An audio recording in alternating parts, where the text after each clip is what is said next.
அவங்களுக்கு உனக்கும் ஒட்டு இல்லை, உறவு இல்லை. அவங்களும் உன்னை பார்க்க இங்கே வரக்கூடாது, நீ அவங்கள பார்க்க போகக்கூடாது. அக்கா ஏய், எங்க போற? அக்கா ப்ளீஸ் அக்கா. விலா அக்கா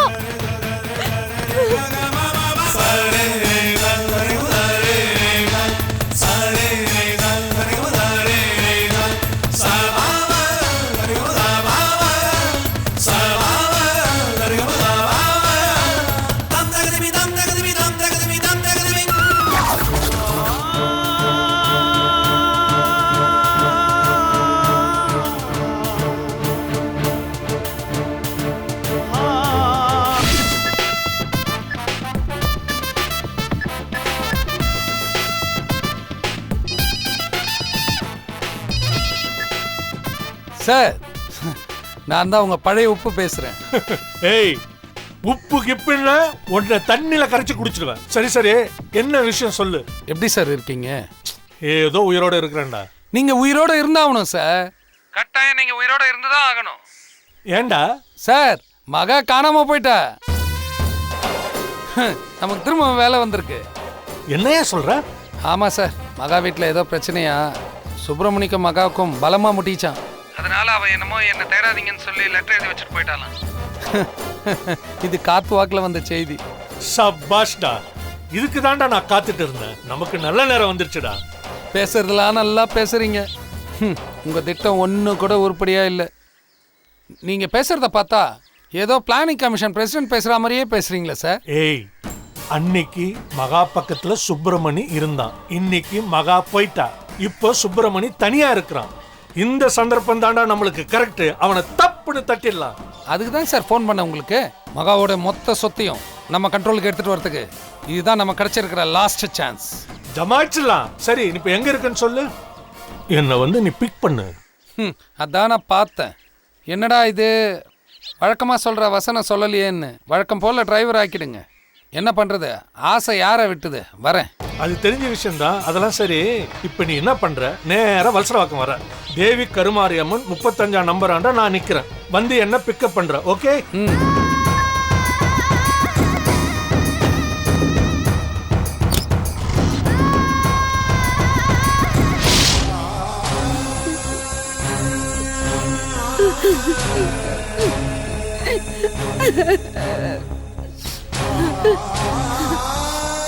அடி வீடுன்ற வீட்டில் எப்போ பார்த்தாலும் ஒப்பாரி சத்தா. ஏய், சோத்தா போடுறி. ஏய், சோத்தா போடுறி. ஐயா, எங்கயா என் புள்ள? அவன் வருவாண்டி. ஐயோ, இவ வேற தொணன்னு. இதே பல்லவி தானே எத்தனை நாளா பாடிட்டு இருக்க. அவனை எங்க அனுப்பணும்னு சொல்லு. இத பாரு, அவன் இத்தனை நாள் ஒரு போன் கூட பண்ணல. அந்த பையனை நீ உசுரோட வச்சிருக்கே இல்லையா? சொல்லியா, சொல்லு. ஏய், நீ சோத்த போட போறே இல்லையா? போடுறியா? போடுற சோத்த விளக்கும் ஒரு பிஞ்சிடும். என் புள்ள வந்தாதான் இனிமே உனக்கு இங்க சாப்பாடு. ஏய், நான் உன் புருஷன்டி. சரி, வெக்க மேல உனக்கு அப்படி சொல்றதுக்கு நல்ல அண்ணனாயா நீ? நீதான் உருப்பிடல, அவனாவது உருப்பிட்டுமேனு எனக்கு தெரிஞ்ச கட்சிக்காரங்கெல்லாம் கெஞ்சி கூத்தாடி அவனுக்கு ஒரு வேலைக்கு ஏற்பாடு பண்ணி வச்சிருந்த. அந்த வேலை இப்ப கிடைக்கிற மாதிரி இருக்கு. அவன் இப்ப உடனே வந்து ஆகணும். அவன் ஒரு வேலையா போனான், அங்க இருந்து காணாம போயிட்டான். வழக்கம் போல அவனே வருவான். போதுமா? இனிமே உன்னை நம்பி பிரயோஜனம் இல்ல. ஒவ்வொரு தடவையும் நீ அவனை எங்கேயாவது அனுப்ப வேண்டியது. அவன் போய் ஏதாவது ஒரு பிரச்சனையில மாட்டிக்கிட்டு ஏதாவது ஒரு ஜெயில 2 மாசமோ 3 மாசமோ கிடக்க வேண்டியது. அப்புறமா வர வேண்டியது. ஐயோ கடவுளே, இப்ப என் பிள்ளை எந்த ஜெயில இருக்கானோ? உனக்கு ரொம்ப அவசரமா, நீ போய் பாரு. போ. போறியா? போறேன். போலீஸ் ஸ்டேஷன் போய் அவனை காணனு கம்ப்ளைண்ட் கொடுக்கறேன். உன் மேலதான் சந்தேகமா இருக்குன்னு உனக்கு லாடம் கட்ட சொல்றேன். அப்பதான் நீ உருப்பிடுவ. வர வர மரியாதையெல்லாம் போச்சுரு. ஓடி போ.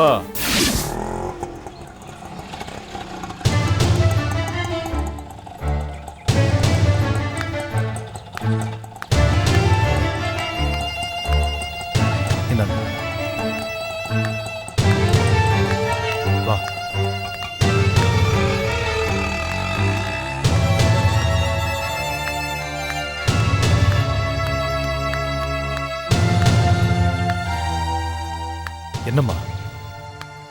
லீலாவை எதுக்காக கை நீட்டி அடிச்சீங்க? ஒரு அடியோட விட்டுட்டேன், 4 அடி அடிச்சிருக்கணும். எதுக்கு எடுத்தாலும் யாரையாவது வெட்டுவேன் குத்துவேன்னு வாய்க்கு வந்த மாதிரிலாம் பேசிக்கிட்டு இருக்கா. அவளா ஒரு தடவை ஜெயிலுக்கு போயிட்டு வந்தாதான் புத்தி வரும். நல்லா இருக்கே உங்க நியாயம். நீங்க தப்பு பண்ணிட்டு ஜாலியா ஊர் சுத்திட்டு இருப்பீங்க. தப்ப தட்டி கேக்குறவங்க எல்லாம் ஜெயிலுக்கு போயிட்டு வரணுமா? அம்மா தாயே, வந்ததுமே ஆரம்பிக்காத. இந்த வீட்டோட ராசியே அப்படிதான் போல இருக்கு. இத பாருங்க, அவ ஒன்னும் சின்ன பொண்ணு கிடையாது. கல்யாணம் ஆயிட்டு ஒருத்தனுக்கு பொண்டாட்டியாவும் ஒரு குழந்தைக்கு அம்மாவாவும் இருக்கா. எதா இருந்தாலும் நீங்க அவளை அடிச்சது தப்பு. அவ புருஷன் என்ன அடிச்சதை பார்த்தல, ஆளுக்கு கண்டபடி பேசிக்கிட்டு இருந்தாங்க. அப்ப எனக்கு எப்படி இருக்கும்? அது நீங்களே தேடிக்கிட்ட வேண. இது பார், நான் இத பத்தி எல்லாம் கவலைப்பட விரும்பல. நான் இப்ப இருக்கிற மனநிலைமையில எனக்கு இதெல்லாம் ஒரு பெரிய விஷயமே இல்ல. மகாவை இப்ப காணல, அவளை தேடுறது மட்டும்தான் எனக்கு முக்கியம். எங்க போயிருப்பா? நிச்சயமா நாம கண்டுபிடிக்க முடியாத ஒரு இடத்துக்கு தான் அவ எங்கேயோ போயிருக்கா. அதனால வழக்கமா தேடுற இடத்துல நாம அவளை தேடி போனோம்னா நிச்சயமா அந்த இடத்துல அவ இருக்க மாட்டா. அதான் எனக்கு ஒரே குழப்பமா இருக்கு. அவளை சீக்கிரமா கண்டுபிடிக்கணும். ஆனா அது வரைக்கும் அவ உடல்நிலை தாங்குமான்னு தான் எனக்கு ரொம்ப பயமா இருக்கு. இந்த விஷயம் அவளுக்கும் தெரியும் தானே? இவ்வளவு பிரச்சனை நடக்கிறதுக்கு காரணமே அந்த அறக்கட்டளை விஷயம் தானே? அத பத்தி கொஞ்சம் கூட கவலைப்படாம அப்படி என்னதாங்க நடந்திருக்கும்? அந்த விஷயம்லாம் இப்ப அவளுக்கு முக்கியம் இல்லை இளவரசி. நீயும் நானும் நல்லா இருக்கணும், ஒன்னா வாழணும் அப்படிங்கிற ஒரு நல்ல எண்ணத்துலதான் அவ லெட்டர் எழுதி வச்சுட்டு போயிட்டான்.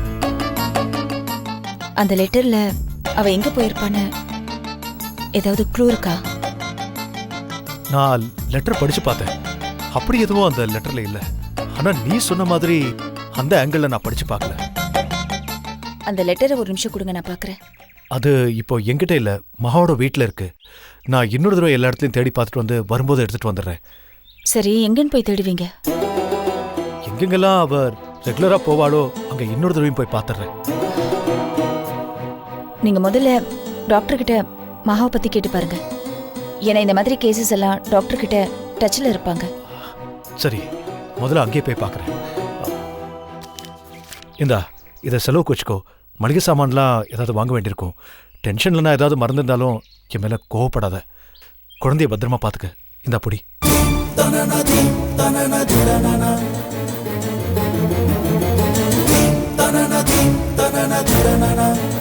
ஓஹோ, நீ என்ன யோசிக்கிற? நீ எனக்கு புரியுதுமா. இந்த பணம் மகாவோடது இல்லை, நான் கஷ்டப்பட்டு சம்பாதிச்ச பணம். மாச சம்பளத்தில் வந்த பணம். ஏன் சம்பளம் தாம்மா, என்னோட பணம். இந்தா வாங்கிக்க. சரி, குழந்தை தூங்கிட்டா சாவியை கொடுங்க, நான் திறந்துக்கிறேன். வா.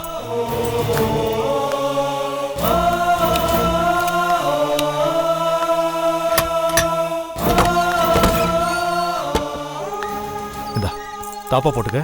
நான் போயிட்டு வந்துடுறேன். ஏதாவது ஃபோன் பண்ணு.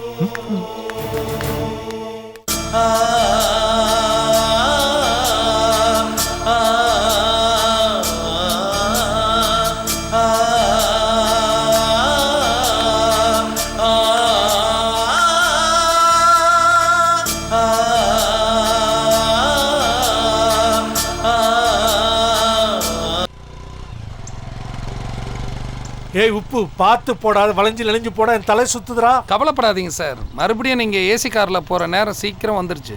அது கரெக்டு தான். ஆனா அந்த சுப்பிரமணிய உண்டு இல்லைன்னு நான் பண்ணிட்டு வந்திருக்கேன். அவன் உங்களுக்கு பயப்படுற ஆளா என்ன சார்? அவனை மிரட்டி எல்லாம் பண்ணிய வைக்க முடியாது. என்னையா இப்படி பொசுக்குன்னு சொல்லிட்ட? அவன் உங்களையே கம்பி என்ன வச்சவன். அவனை என்ன பண்ணணும் நான் சொல்றேன், நீங்க இறங்க. என்னதான் பண்ணணும்? இப்ப சொல்றேன் பாருங்க சார். டாய்லெட் கிளீனா இருக்கணும்னா சென்ட் அடிக்க கூடாது, ஆசிட ஊத்தணும். அப்பதான் டாய்லெட் கிளீனா இருக்கும். இதுக்கு தான் எங்க நிறுத்தினியா சார்? குறுக்க பேசாதீங்க சார். நான் சொல்றத கொஞ்சம் தெளிவா கேளுங்க. சுப்பிரமணிய ஒரு பெரிய பிரச்சனையில மாட்டி உள்ள தள்ளணும் முதல்ல.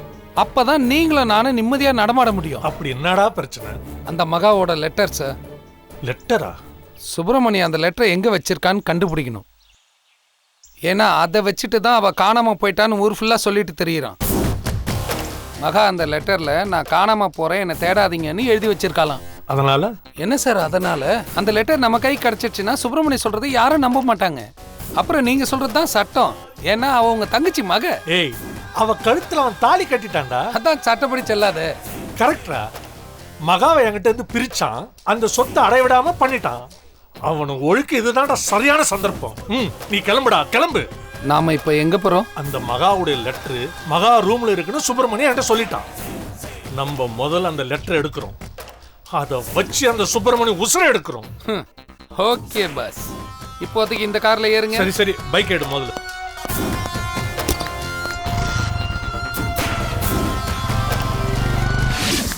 Excuse me doctor. எஸ், உட்கார்மா சுருதி. என்ன நீ மட்டும் தனியா வந்திருக்க? மகாவும் சுப்பிரமணியம் வரலையா? டாக்டர், மகா உங்களை தேடி வந்திருப்பான் தான் நான் உங்களை பார்க்க வந்தேன். இங்கே வரலையேம்மா, ஏன் என்னாச்சு? டாக்டர், மகாவை காணோம். மகாவை காணுமா? என்னம்மா சொல்ற? என்னை தேட வேணாம் லெட்டர் எழுதி வச்சுட்டு எங்கேயோ காணாம போயிட்டா டாக்டர். அவங்க ரொம்ப கிரிட்டிக்கல் ஸ்டேஜில் இருக்காங்க. இந்த சமயத்தில் அவங்க ரெகுலராக மெடிசனை கண்டிப்பாக எடுத்துக்கணும். அப்போ தான் அவங்களோட நோயை கண்ட்ரோலில் வைக்க முடியும். அப்படி இருக்கும்போது மகா காணாமல் போயிட்டாங்க அப்படின்னா எப்படி? ஆமாம், போலீஸில் கம்ப்ளைண்ட் பண்ணீங்களா? இன்னும் இல்லை டாக்டர். எனக்கு என்னவோ போலீஸ் கிட்ட போகிறதுக்கு முன்னாடி உங்ககிட்ட வரணும்னு தோணுச்சு. Please help me doctor. Shruti, நான் என்னம்மா பண்ண முடியும்? டாக்டர், தன்னோட கண்டிஷன் என்னன்னு மகாக்கு நல்லாவே தெரியும்.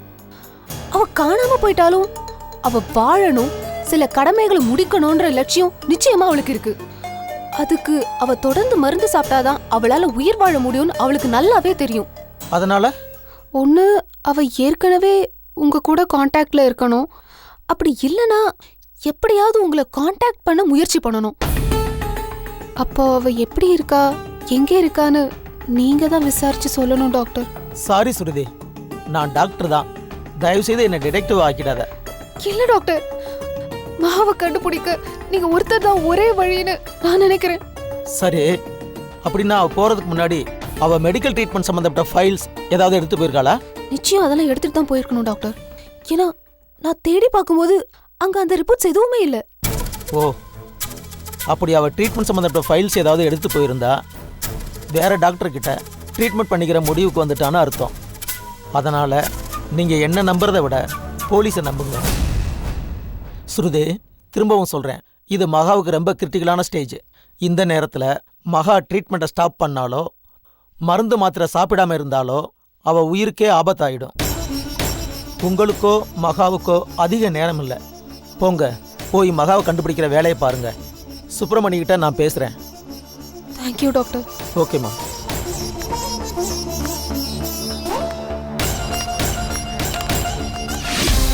சீட்டு காசு வேற கட்டல, என்ன சொல்ல போறாங்களோ தெரியல. வாங்க. ஏ கௌரி, என்னடி நீ சீட்டு காசு வாங்கி 3 மாசம் ஆகுது, ஏண்டி இன்னும் கட்டல? என் புருஷன் காசெல்லாம் குடிக்கிறதுக்கே புடுங்கிட்டு போயிடாருக்கா. இந்த காரணம் எல்லாம் சொல்லக்கூடாதுமா. வாங்கின கடனை ஒழுங்கா கட்டினாதா அடுத்த தடவை உனக்கு உதவி செய்ய முடியும். நாளைக்கே ஒரு சிறு தொழில் இல்ல டெய்லரிங் கடை ஆரம்பிக்கணும்னா யார்கிட்ட போய் கடன் கேப்ப? அதுக்கு சுய உதவி குழு தானே உதவி செய்து. உனக்கு உதவி வேணுமா வேண்டாமா? நாளைக்கு எப்படியாவது கட்டிடுறேன்க்கா. ஆம்பளைங்க அப்படி இப்படிதான் பொறுப்பு இல்லாம இருப்பாங்க. நாம தான் அவங்கள சரி பண்ணி 4 காசு சேர்த்து வச்சு குடும்பத்தை மேல கொண்டு வரணும். சரிக்கா. இந்தாம்மா சீட்டு பணம். சரி சரி. வாஞ்சல, நீ ஒருத்தி தான் ஒழுங்கா சீட்டு பணத்தை கொண்டு வந்து கட்டுற. எனக்கு அர்ஜென்ட்டா உன் மூலமா ஒரு உதவி வேணும். என்ன சொல்லு. என் கொழுந்தனார கொஞ்ச நாளா காணோம். என்ன சொல்ற அஞ்சல? உன் கொழுந்தனார் பேரு ராம் தானே? அவனையா காணோம்? ஆமா, ஒரு கேஸ்ல உள்ள போயிட்டு இப்பதான் ரிலீஸ் ஆகி வெளில வந்தான். என் புருஷன் ஏதோ வேற வேலையை அனுப்பியிருக்காரு. அங்கிருந்தபடி அவன் காணா போயிட்டான். எங்க போனான்னு இந்த மனுஷன் சொல்ல மாட்டேங்கிறாரு. எனக்கு என்னமோ அவனை நினைக்கும் போதெல்லாம் நெஞ்சு படப்படன்னு அடிச்சுக்குது. இத்தனை நாள் இப்படி ஆனதே இல்ல. அவனுக்கு ஏதாவது ஆபத்து வந்திருக்குமோன்னு என் உள் மனசு சொல்லுது. சரி அஞ்சலா, இப்ப நான் உனக்கு என்ன பண்ணணும்? அவனுக்கு ஆனன்னு போலீஸ் ஸ்டேஷன்ல கம்ப்ளைண்ட் கொடுக்க போனேன். என்ன விரட்டி அடிக்கிறாங்க. நீதான் சுய உதவி குழு தலைவியாச்சே, உனக்கு தான் இன்ஸ்பெக்டர் நல்லா தெரியல. என் கூட வந்து கம்ப்ளைண்ட் பதிவு பண்ணி கொடு. என் புருஷனை உள்ள தள்ளி 4 தட்ட சொல்லு. இவ்வளவுதானே? சரி வா போலாம். இந்த மாதிரி பொம்பளைங்களுக்கு பொம்பளை ஹெல்ப் பண்றதுக்கு தானே நம்ம குழுவே இருக்கு. இந்த தேவி, இந்த கணக்கு வழக்கெல்லாம் பாரு. நான் அஞ்சல கூட ஸ்டேஷன் வரைக்கும் போயிட்டு வந்துடுறேன். சரிக்கா. வா.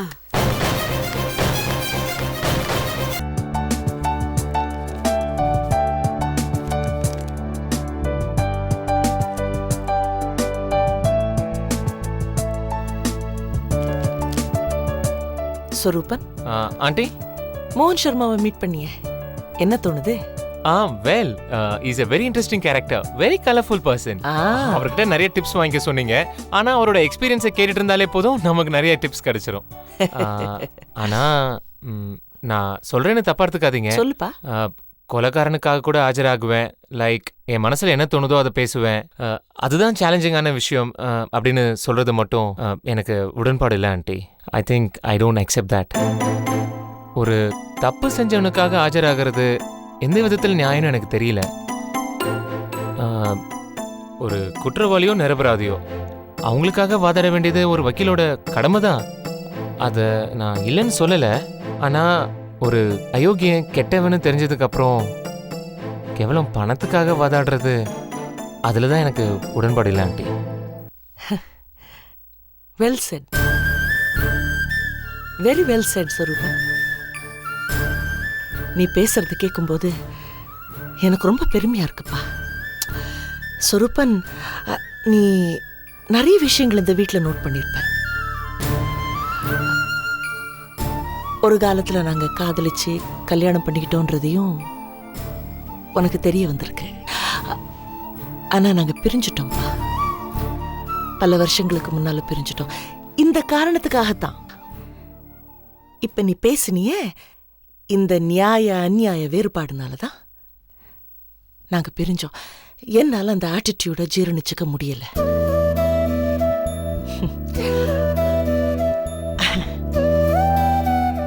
ஆனா என்னோட தரப்பு நியாயத்தை அடுத்த தலைமுறை பேசுறது கேட்கும்போது ரொம்ப பெருமையா தான்ப்பா இருக்கு.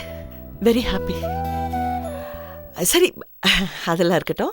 உன் ஃபியூச்சரை பத்தி நீ என்ன யோசிச்சு வச்சிருக்க? என் கரியரில் நான் சக்ஸஸ்ஃபுல்லாக இருக்கணும் ஆண்டி. அது மட்டும்தான் இப்போ என்னோட எய்ம். மற்றதெல்லாம் அம்மாக்கிட்ட விட்டுட்டேன். என் கல்யாணத்தை கூட அம்மா தான் டிசைட் பண்ணுவோம் ஆண்டி. அம்மா எந்த பொண்ணை கை காட்டினாலும் கல்யாணம் பண்ணிப்பியா? நிச்சயமா ஆண்டி.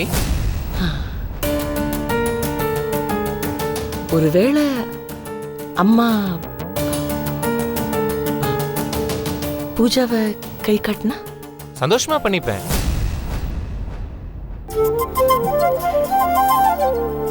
நான் பப்ளிக் ப்ராசிக்யூட்டரா இங்கே ஜாயின் பண்ண வந்ததுக்கும் உங்க வீட்டில் ஸ்டே பண்றதுக்கும் பூஜா கூட பழகிறதுக்கும் சம்மந்தம் இல்லாமலையா இருக்கு. எங்க அம்மா எது சொன்னாலும் கரெக்டா இருக்கும் ஆண்டி. எனக்கு பூஜாவை பிடிச்சிருக்கு.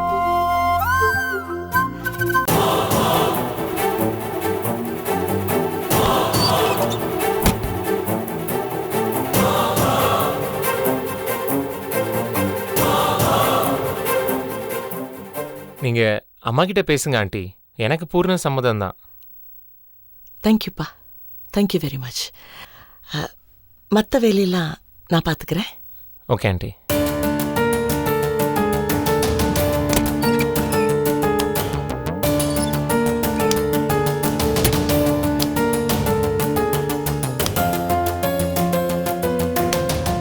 இப்ப அந்த செவுத்த போட்டு எதுக்கு தட்டிக்கிட்டு இருக்க? உங்களை எதுவும் பண்ண முடியலையே, அதான். நான் என்னடி பாவம் பண்ணேன்? எதுக்கு அந்த சொரூபனை போட்டு இப்படி பிரெயின் வாஷ் பண்றீங்க? அவமானமா இருக்கு. பிரெயின் வாஷா? ஏண்டி, நான் என்ன ஏதாவது மை வச்சேனா இல்ல ஏதாவது வசியம் மருந்து சாப்பாட்டுல கலந்தேனா? பூஜாவை பிடிச்சிருக்கான்னு கேட்டேன், பிடிச்சிருக்குன்னு சொன்னா. கல்யாணம் பண்றியாப்பான்னு கேட்டேன், கல்யாணம் பண்ணிக்கிறேன்னு சொன்னா. இதுல அவமானத்துக்கு என்னடி இருக்கு? எனக்கு பிடிக்கல. நீங்க ஒன்னும் எனக்கு அம்மாவா ஆக வேண்டிய அவசியம் இல்ல. எனக்கு கடைசி வர அத்தையாவே இருங்க, அது போதும். சொல்றது சுலபண்டி, வாழறது கஷ்டம். சொரூபனை கல்யாணம் பண்ணிக்கிட்டா உன் ஃபியூச்சர் நல்லா இருக்கும் பூஜா. வேண்டாங்கற.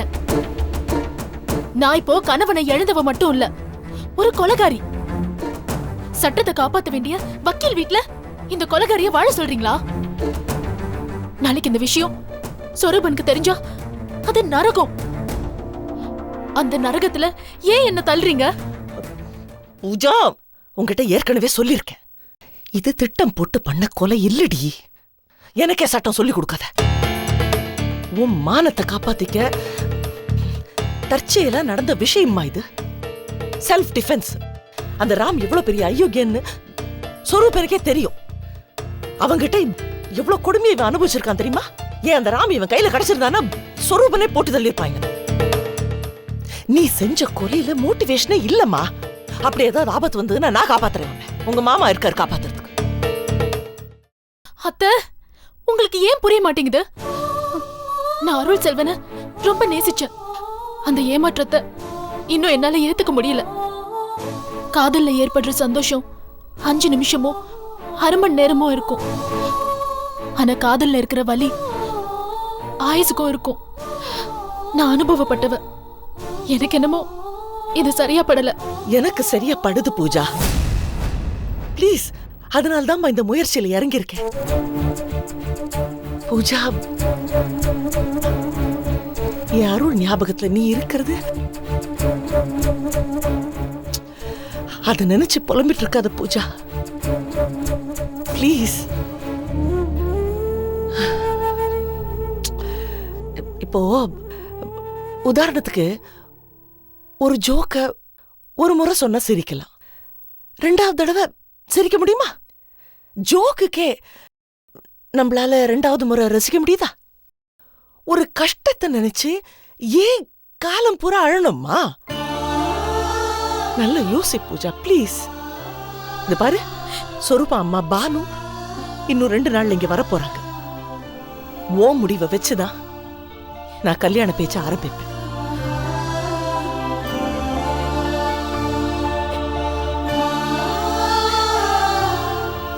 பூஜா, ஒன்னே ஒன்னு சொல்றேன் பூஜா, நீ உன்னை மட்டும் வச்சு இந்த கல்யாணத்தை யோசிக்கிற. நான் உன் குழந்தையோட எதிர்காலம், இந்த சந்ததி தழைக்கணும்ன்றதையும் வச்சு யோசிக்கிறேம்மா.